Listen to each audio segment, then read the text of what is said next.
right here, sit down, right there, don't go nowhere, little baby gon' shake that, little baby gon' shake that, little baby gon' shake that, little baby gon' shake that, yeah, I like that, bring that, right here, sit down, right there, don't go nowhere, yeah, I like that, bring that, right here, sit down, right there. Yo, what's up, y'all? We back with another video. This is another one from 1090 Jake, or In the Sentence. And this is a story of BG testifying on a fall, man. Bro, did he really testified? Well, BG just came on.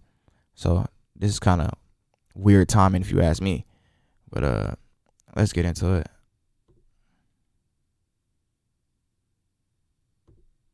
Man, what's up, everybody? Welcome back to another episode of EOS. It's 1090 Jake, man. I'm rocking with y'all, and y'all rocking with me. And for this video, I ain't even gonna lie, I'm disappointed I found this. One of the last Alright. So how'd you put it out then? rappers anyone Nobody was looking for this. Nobody. Except for you. would have thought would get exposed is now under investigation over snitching accusations.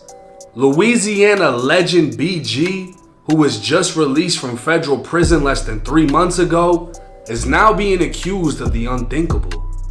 Serving 11 of his 14-year sentence, BG has been a staple for gangster rappers holding it down and taking their time to the chin. Interviews with former inmates would describe the rapper walking tall in general population on some of the deadliest federal prison yards. So why all of a sudden is he now being exposed? To fully understand, we'll have to go all the way back to July 16th, 2009. It was 7:20 p.m. and the NOPD narcotics unit was on patrol when they observed a white Ford truck traveling at a high rate of speed through the Central City neighborhood of New Orleans. Disregarding a stop sign, detectives conducted a traffic stop, finding much more than they anticipated. They would notice the occupants of the truck were... Hold up. Sorry for the interruption, but if you're driving with drugs on you, or you know you got some illegal things on you, why is you breaking the laws of the road, bro? You need to be driving as smoothly as possible.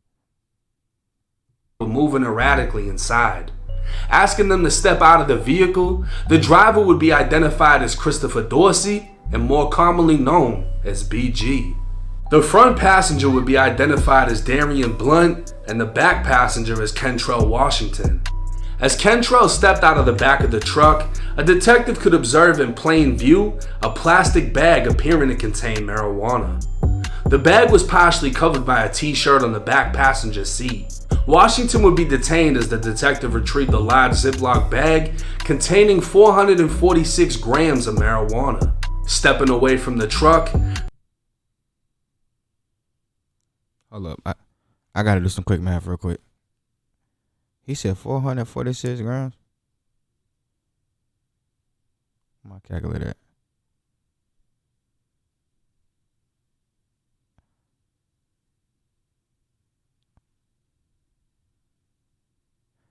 They damn near had a pound. the detective then observed a black barrel protruding from underneath the driver's seat. Immediately upon seeing the officer, they basically had a pound and they sold the O out of it. Officer retrieved a 9mm Beretta 92 FS, Kentrell Washington would state, "That gun and weed is mine." Washington, who's He a real one. You know how many times people didn't not claim what was theirs? Like, bro, that's a real nigga. a convicted felon, was then arrested and taken to the 6th District Police Station for booking. He'd again inform NOPD officers, as well as a federal ATF agent named Special Agent Dorick, that the handgun was his and that he had in fact obtained the gun from his girlfriend Trina Jones, who brought him the gun from Houston to New Orleans a month prior. Agent Dorick took possession of the handgun and marijuana while taking custody of Washington and federally arresting him. In addition, both BG and Blunt would testify that BG was driving, Blunt was the front passenger, and Kentrell was in the back. BG and Blunt would testify they were unaware there was a firearm in the vehicle, and they would both confirm the firearm was Washington's, that Washington admitted to officers the firearm was his, and that he obtained the firearm from his girlfriend. Washington would be charged the following day on one count of being a felon in possession of a firearm. November 3rd, 2009. Only 3 months after Washington would be arrested, BG would find himself in the back seat of a Chevy Tahoe that was pulled over. Gerard Fedison, also known as Fetty, Like, bro, how do you keep getting pulled over? What are you doing? was driving with Damon Pollard in the front passenger.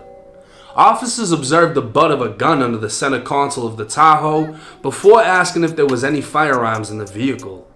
All 3 men said no. Removing the men, officers recovered a 9mm Ruger P89, a Stoger 40 cal, and an FN57. All 3 guns were equipped with extended magazines. Further investigation would reveal the Chevy Tahoe they were riding in was stolen, and one of the firearms was also reported stolen. A New Orleans PD sergeant would arrive on scene when Pollard said, "The weapons are for us because they tried to jack my boy out of his jewelry," referring to BG. Pollard also stated the drugs in the car were his, as officers recovered pills inside of a Tylenol bottle. Officers spoke with Fetty, who stated he got the car earlier that day from a guy he knew as Charles. All 3 men would be placed. But y'all got the right to remain silent, bro. But stop talking, bro. Placed under arrest. ATF agents would review phone calls made by Fetty in jail. The day after they were arrested, Fetty called his grandmother, who placed him on a 3-way with his girlfriend. On the recorded jail call that issues a warning saying the call is recorded, Fetty would tell her he, BG, and Pollard were at a daiquiri shop when they saw the police. Fetty said he forgot about the guns when he jumped in the truck, and when police got behind him, he closed the stash spot. Fetty said, "I keep a gun. I would rather be living than dead." Reasonable. He'd say he needs to talk to BG because the police report said BG threw a gun down, and he said BG's stupid for having a gun on him. The next day, Fetty would call his girlfriend telling her where he stashes guns in the truck and that Pollard doesn't have any convictions. His girlfriend would tell him Pollard could write a letter from jail saying the guns were his and that she could get the letter notarized. Fetty would then say he was going to get Pollard to sign an affidavit. He'd then say, "You know ain't no fucking gun was for that dude," meaning that the guns actually belonged to BG and Fetty. He'd continue on saying plenty of things he shouldn't over a jail phone before speaking with BG, as the two expressed concern over the feds picking up the case. 2 days later, Fetty would call BG, who made bond and was released from the New Orleans Parish Prison. On November 9th, Fetty told BG to get Pollard out of jail so Pollard can sign the affidavit stating the guns were his. Is it Pollard or Pollard? Look like Pollard to me. They believed if Pollard took responsibility for the guns, then the charges against them would be dismissed, and because Pollard had no prior convictions, the punishment would be less severe. Fetty would reassure BG, telling him he always gets affidavits signed, and as soon as it's signed, he'll be out of jail. Fetty would tell BG to put money on Pollard's bond, then make Pollard hustle for the rest. November 24th, 2009. Pollard would sign the false affidavit stating Fetty and BG had no knowledge of the guns or drugs recovered from the vehicle, but witnesses would testify that BG brought him to the location and was with him when he signed the document. Furthermore, a cooperating witness would testify that BG provided money to Fetty while he was in jail and assisted in getting Pollard out of jail so Pollard could sign the fake affidavit. As federal agents continued to investigate, they discovered 3 YouTube videos of BG filmed on the same day. During these videos, BG is with several associates out on the street talking about their lives. In the first video, BG would shout out several incarcerated friends. In the second video, Fetty would pull 2 firearms while BG pulls 1, and Pollard can also be seen pulling a firearm. Who that is? Problems we got this. Well, ain't nobody. That's Fetty. That's Fetty when you 2 FA like I just dick on. Yo, the starter camera phones, bro. Like, yo, y'all supposed to be gangster. What are y'all doing? I got this here with all this. What the are y'all doing?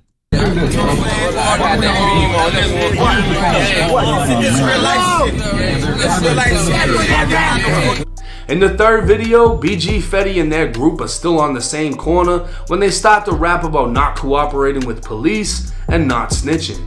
Fetty then appears with a bandana over his face and 2 firearms, while BG can again be seen with a firearm.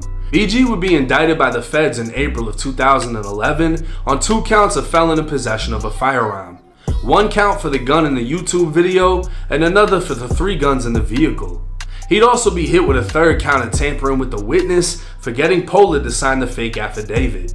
In August of 2012, BG would be sentenced to 168 months or 14 years in federal prison. Damn. Now, at no point within BG's sentencing transcripts would he receive any point reduction for cooperation, and at no point was there a 5K1 in his case showing cooperation. So when the actual case BG went to prison for, he never cooperated and received a hefty sentence. But BG isn't accused of actually snitching in the case he went to prison for. BG is accused of testifying in the first arrest.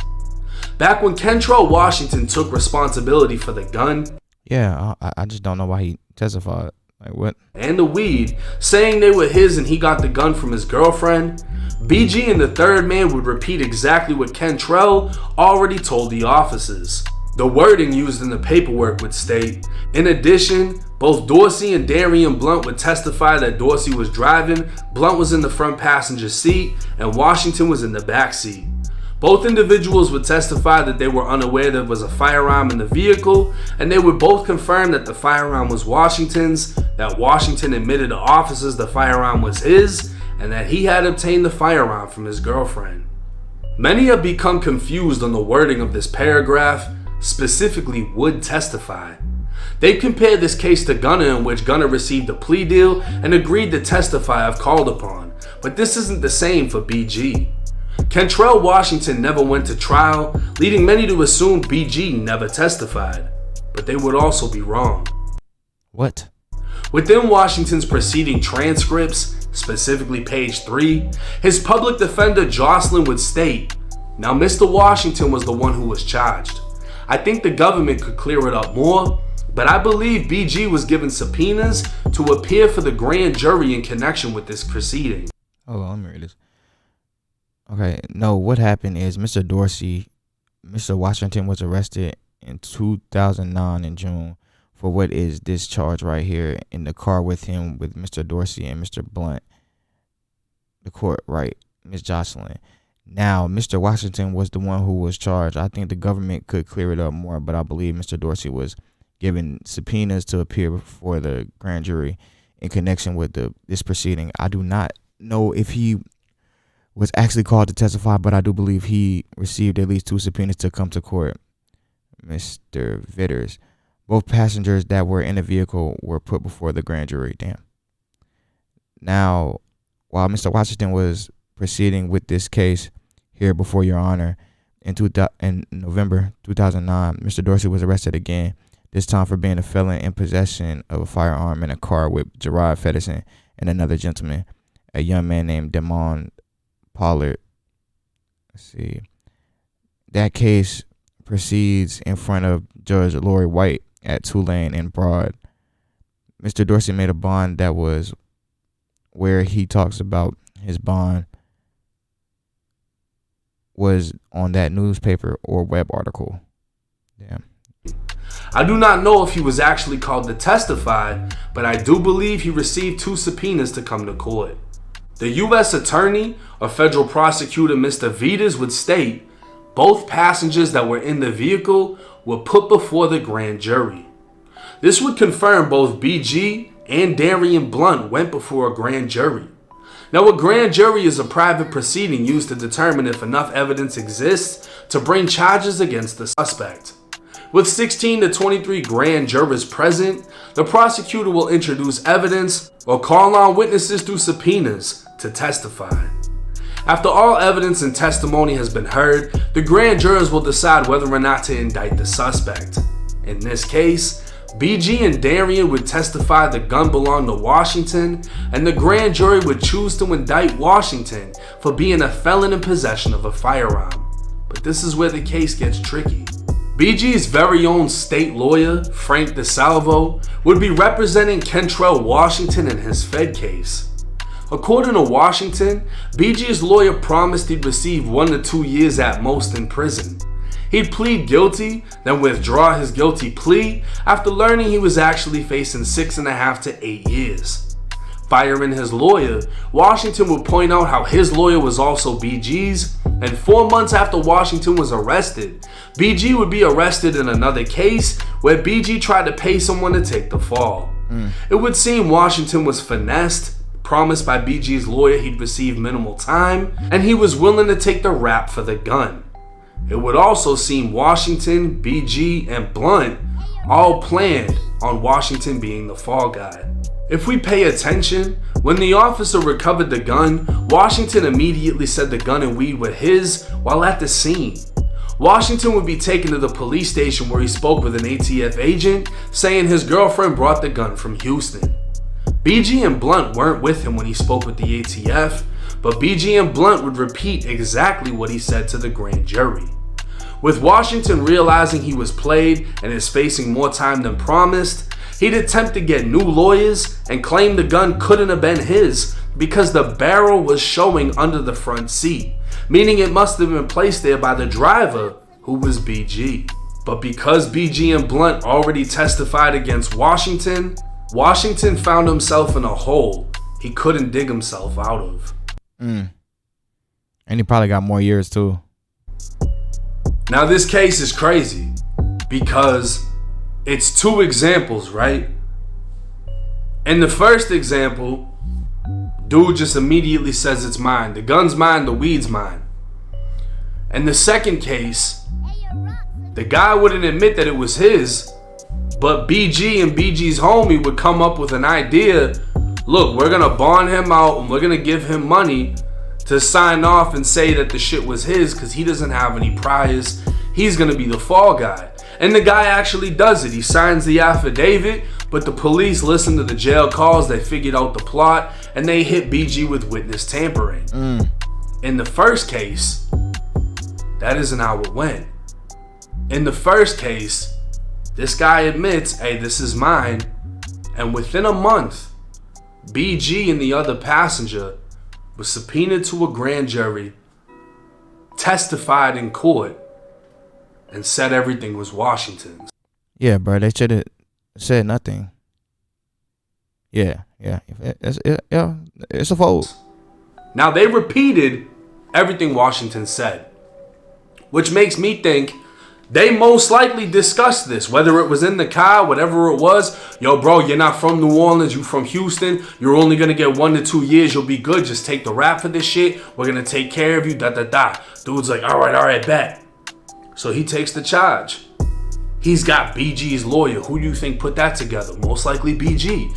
He gets BG's lawyer. BG's lawyer's telling him, yeah, you're only going to get 1 to 2. You'll be all right. BG goes up and testifies. And this is the thing.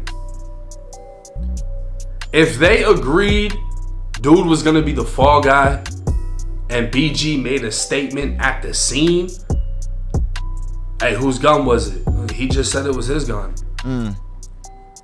It's like you can almost go for that because dude is being the fall guy. Yeah, it's the grand jury that. But BG testifying in court. How many rappers do we know that have testified in court and it hasn't come with a label of being a snitch or a rat?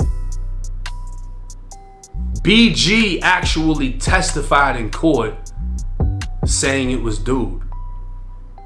And what ended up happening is dude realized he got played, got lied to by BG's lawyer, fired the lawyer, tried to reverse the shit, and nah, this ain't mine, this couldn't have been mine. But BG and the other guy already testified against him. Those statements, along with him admitting to the shit, were used to secure the conviction. And dude ended up getting stuck with 6.5 years. So while you can say it's flawed that dude said he was down to be the fall guy and then try to reverse it back on BG, it's also flawed that they lined him up, lied about the amount of time that he could get, and then testified against him, which meant that there was no coming back. BG could have went inside of the grand jury and said, I don't know, I don't remember, I don't recall. But that would have left opportunity for the feds to take that charge and put it on BG. So by BG saying, Washington, Washington, Washington, he saved himself from that case, and then 4 months later finds himself in the same situation. I'm just as surprised as y'all. I'm interested in hearing what y'all think. Do you think that this is snitching? If he had a fall guy, and the fall guy is with it 100%, and BG testifies and that's part of the plan, is that snitching because the fall guy changed his mind and now couldn't get out of the situation?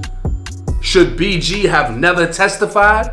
Is that against the code to testify even though motherfuckers is agreeing?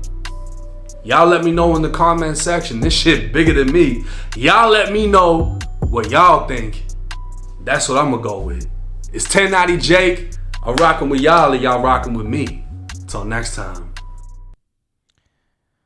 Yeah, that's a little wild. At first, I was leaning towards like, he might have testified. Like, and not even might. He testified. He went in front of a grand jury and said, yeah, bruh did it. Now, y'all did talk about it beforehand, so it's like, it's iffy. It's always murky waters with this street. Like, I don't know, bruh. It's gonna be people on the side of, bruh, he did it, bruh. He told on somebody, bruh. I mean, I guess. That's why the streets are stupid. It's just stupid. There's too much brain power to do stuff that, like, bruh, what does it amount to? Nothing but wasted years. Like, anyway, that's the end of the video. I'll catch y'all on the next one. Everything I'm seeing, I achieve it, bitch, we best. Everything I'm seeing, I achieve it, bitch, we best. Everything I'm seeing, I achieved it, bitch, you best believe it. It has been my Nintendo switch, legit, though, kick it with my kinfolk haters. Just be talking, so I really do not need that.